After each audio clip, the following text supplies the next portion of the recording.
Dobar dan, dragi moji. Ja sam Anja Lazić, psiholog u PSZ u Ahenu i danas se bavimo temom sport.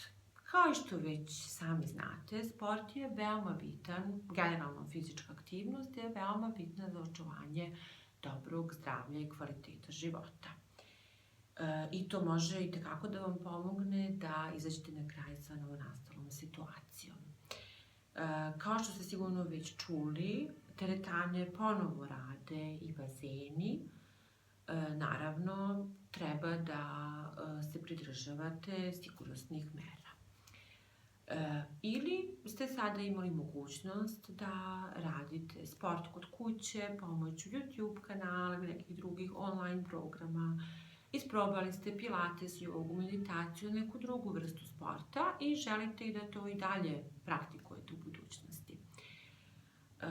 Naravno, bitno je da vidite šta vama više prija i da pokušate da budete u toku nedelje fizički aktivni. Naprimjer, možete da trčite ili da džogirate ili da vozite biciklu.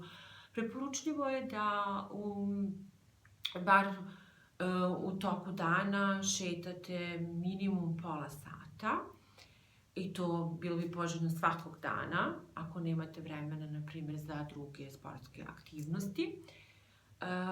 I za to imate jedan video koji možda može da vam bude od pomoći na nemačkom jeziku, a bavi se meditacijom u toku šetnje. Pa nadam se da će vam biti od koristi i da će vam biti zanimljivo i da sam vam probudila malo interesovanja za taj video i želim vam svako dobro i do sledećeg viđenja. Prijatno.